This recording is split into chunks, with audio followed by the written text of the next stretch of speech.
சாலோமோனின் உன்னத பாட்டு 2ஆம் அதிகாரம். நான் சாரோனின் ரோஜாவும் பள்ளத்தாக்குகளின் லீலி புஷ்பமுமாயிருக்கிறேன். முள்ளுகளுக்குள்ளே லீலி புஷ்பம் எப்படி இருக்கிறதோ அப்படியே குமாரத்திகளுக்குள்ளே எனக்கு பிரியமானவளும் இருக்கிறாள். காட்டு மரங்களுக்குள்ளே கிச்சிலி மரம் எப்படி இருக்கிறதோ அப்படியே குமாரருக்குள்ளே என் நேசர் இருக்கிறார். அதன் நிழலிலே வாஞ்சையாய் உட்காருகிறேன். அதன் கனி என் வாய்க்கு மதுரமாயிருக்கிறது. என்னை விருந்து சாலைக்கு அழைத்து கொண்டு போனார். என் மேல் பறந்த அவருடைய கொடி நேசமே. திராட்சை ரசத்தால் என்னை தேற்றுங்கள், கிச்சிலி பழங்களால் என்னை ஆற்றுங்கள். நேசத்தால் சோகமடைந்திருக்கிறேன். அவர் இடது கை என் தலையின் கீழ் இருக்கிறது, அவர் வலது கை என்னை அணைத்துக் கொள்ளுகிறது.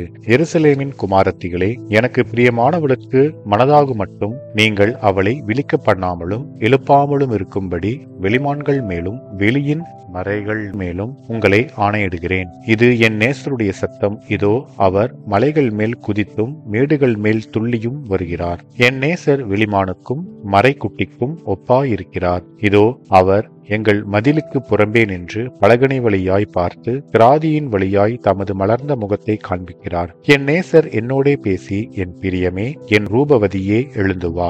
இதோ மாரி காலம் சென்றது, மழை பெய்து ஒளிந்தது, பூமியிலே புஷ்பங்கள் காணப்படுகிறது, குருவிகள் பாடுங்காலம் வந்தது.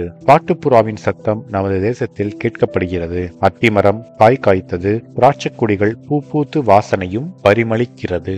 என் பிரியமே, என் ரூபவதியே, நீ எழுந்து வா. கண்மலையின் வெடிப்புகளிலும் சிகரங்களின் மறைவிடங்களிலும் தங்குகிற என் புறாவே, உன் முகரூபத்தை எனக்கு காண்பி. உன் சத்தத்தை நான் கேட்கட்டும். உன் சத்தம் இன்பமும் உன் முகரூபம் அழகுமாயிருக்கிறது என்றார். திராட்சை தோட்டங்களை கெடுக்கிற குழி நரிகளையும் சிறு நரிகளையும் நமக்கு பிடியுங்கள். நம்முடைய திராட்சை தோட்டங்கள் பூவும் பிஞ்சுமாயிருக்கிறதே. என் நேசர் என்னுடையவர், நான் அவருடையவள். அவர் லீலி புஷ்பங்களுக்குள்ளே மேய்கிறார். என் நேசரே, பகல் குளிர்ச்சியாகி நிழல் சாய்ந்து போகும் வரைக்கும் நீர் திரும்பி குன்றும் பிளப்புமான கண்மலைகளில் குதித்து வரும் கலைமானுக்கும் மறைகளின் குட்டிக்கும் சமானமாயிரும் என்பதே.